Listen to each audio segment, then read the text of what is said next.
Hello, this is Jason as Dr. Gaming Plays, and what I want to talk about in this video is the demo of Granblue Fantasy Relink that was released a little over a week ago. Now, before I get into my impressions, if you like this video, don't forget to hit the like button, and also hit the subscribe button, and hit the bell icon if you want to know when new videos go up.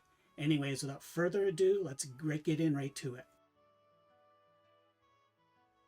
Now, before I give my impressions, I thought I'd give just a little bit of background information. Granblue Fantasy is a Japanese role-playing game that is released for iOS and Android, and it's immensely popular in Japan and also internationally, and it's known as a gacha game, where there are in-game purchases to buy characters and other things. Now, I'm not really into that genre of games myself, mostly because when I'm on the go, I really don't get a chance to game. So in addition to the mobile game, back in 2020, there was a fighting game called Granblue Fantasy Versus that was released for the PlayStation 4 and the PC. And as of the making of this video, it's still relatively easy to find a physical copy of the fighting game for the PlayStation.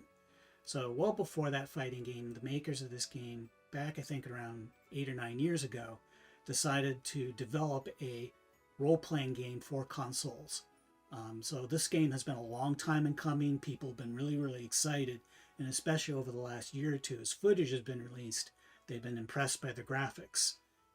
So a couple of big questions on everybody's minds is, A, does this game live up to hype, and B, is this a day one purchase? So this video, I'm going to choose a little bit different of a format, in that I'm going to actually talk as I'm going through the demo itself, and hopefully that will enable you to decide those questions for yourself. Anyways, let's get into the demo. So once you start up the demo, there are 3 different options. One is a tutorial, which teaches all the basic moves that you'll need to use during the game. It's a good idea to go through, especially if you're not used to playing a lot of action role-playing games. The second mode is you do experience a little bit of the story, and the last mode is a quest mode, which you can take on 3 different quests. Now you can take these 3 quests on by yourself, or you can team up with 3 other players. So I'm going to skip over the tutorial mode and go right into the story mode. And when you select story mode, you're given 3 different control options. One of them is off, which means you take care of all the controls yourself that you would have picked up in the tutorial mode. The assist mode basically turns the game into a glorified button mashing session and kind of gives you some tips along the way for the controls. And finally, there's the full assist mode, which is you sit back and watch the story and let all the battles take place for you if you want to. So I'm actually going to select assist mode myself, since I'm not really good at the controls a lot of action role-playing games. So you could start the game with those settings and turn them off whenever you want to.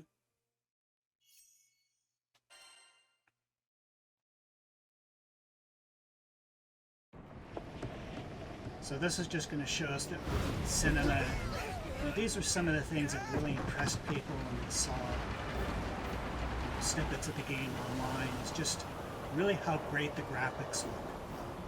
It's almost like you're playing an anime. And good technique. it's really impressive. It has people all excited. I'll set her down a bit farther from the mines. It's about to get bumpy. As far as the spoken dialogue goes, the English voice acting here is really good. It's top notch. When we get to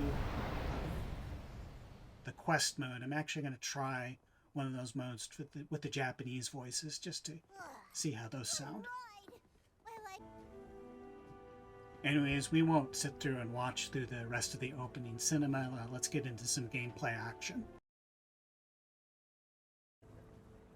Anyways, before we head off in the battle, in between battles kind of thing, I just kind of took some time to, admire the world that was around me. Again, as I said, the graphics on this are pretty impressive. So I think, if I remember, I'll get more into this when I talk about the options, but by default, this game runs at 1080p, even if you are playing on a 4K TV. You can set it to run at 4K at 30 frames per second, which I haven't tried yet, but there will be less detail. We may take a look at, can't really do it on this screen. I have to take this back to my actual TV, but I may have some comments about that later. Stay back!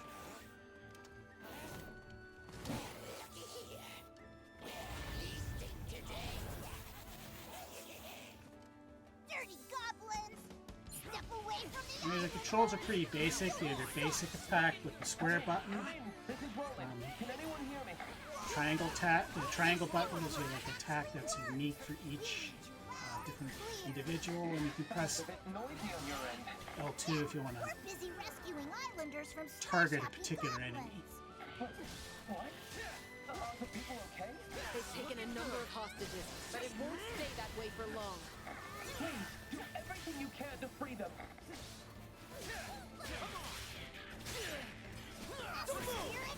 Now, if you hold down the R1 button, this will give you access to special abilities, which do require recharge. I didn't need to heal everybody there, but I thought I would just show it off. Ready. But you can only use these Focus up! Take him out! special abilities once in a while. These take some time to recharge. So if you hold down R1 again, a lot of these, some of these will be darkened and you won't be able to use them yet. And recharge over time. Right behind you! You got it! Now, as you're probably already figuring out through my playthrough here, I am kind of button mashing. I'm still kind of trying to learn the controls myself. The captured people free. So anyways, that was our first battle. And we'll get on to the second one in a moment. Anyway, after we rescued some islanders, we're going to move to our next battle and give you a clear objective of where to go. I don't expect this to be, open world or anything like that. This is rolling. I haven't said, I've talked about a little about what you can, what buttons do what. How does the game actually control itself? It controls pretty well. Initially, when I played the demo, I had some issues with Grand kind of just meandering off into nowhere. And unfortunately, I think my Beneficial crew. dual sense I was using again is it's on the old side, so I haven't had a repeat of that, and I've talked to a few other people online. They agree the controls are pretty. Timberwolves! They've even learned how to tame wolves. Can't get a beat on him! Get him! They're wide open! I got them! Wow! You have my blade whenever you need it. Been saving this one! Now, as we're battling here, there's a meter underneath your health bar. When it reaches 100%, you press both L1, R3 and L3, and you can leash a devastating attack. However, it's actually best to wait to do that until everybody's at 100%, and then everybody releases their attack one after that, which is pretty. Looks like the goblins have hostages. We're on it.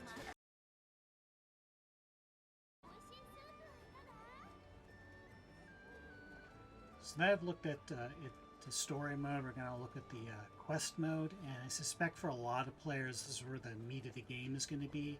And this is where you can team up with 3 other players to take on these quests. My PS5 is offline right now, and so I'm just going to use the CPUs of the players. I also switched the voices to the Japanese voices. Again, I really did like the English voice work in the background, but I thought I would give it a try. So I've already accepted a quest. One of the things you'll want to do before you take off, though, is just kind of make sure that everything is set and ready to go. So for your party, you can actually choose to control a different player. I'm going to control Grand through this run through. I suspect Catalina will control similarly since both of them use swords. Rackham uses guns, so when I tried him, I kind of had to stay back a little bit, be a little bit more strategic, and Io attacks with magic power, and it's not somebody you want to put into the thick of the battle, so they all control very differently. I thought it would have been nice in the tutorial if they had gone over a couple more characters other than Grand, but anyways, as far as your gear goes, you want to make sure that your players are actually equipped with a weapon, And then sigils, you want to make sure that those are equipped as well. And you can change that before you're ready to go. So we're going to go bash some goblin hordes. And we are now set, departing for the quest.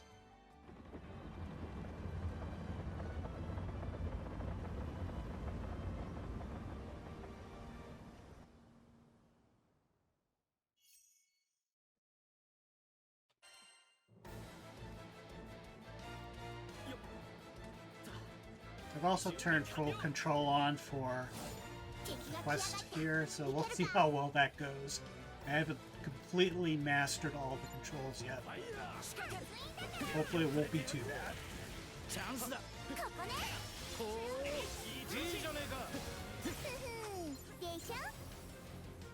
First wave is pretty easy, and a lot of these quests will give you things that you need to do within that quest. So there's some conditions up there to earn some bonuses. One of them, which is clear within 2 minutes, is probably not one I'm gonna leave here.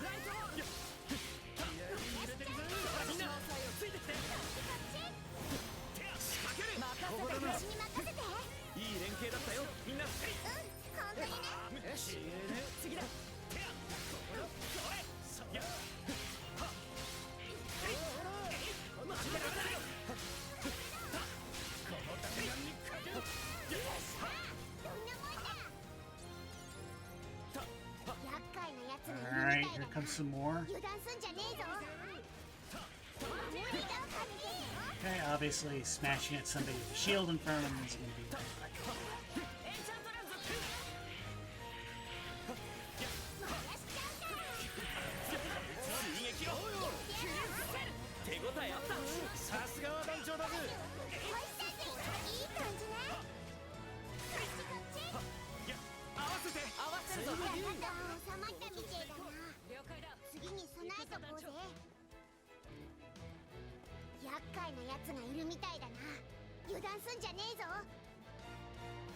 Here comes the next wave.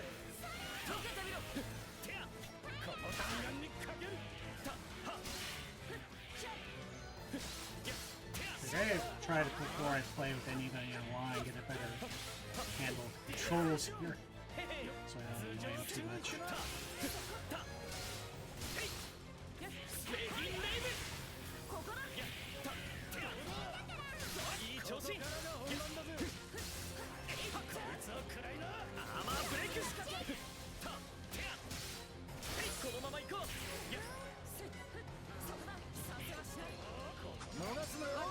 These big parts of the shield.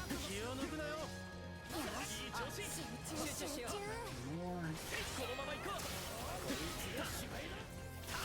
I will say too, there's a lot that's going visual in this game. I said earlier, like in the story mode, by default it is playing at 1080p, 60 frames per second. Discuss a little bit more of that later. It seems like to hold up pretty well. You know, the frame rate, didn't notice any slowdowns or hiccups, all that other stuff going on. And I only met one of the quest conditions. So after the quest is done, it's going to give you a score for how well you did. So I've at least earned the B. Oh, actually got all the way up to an S.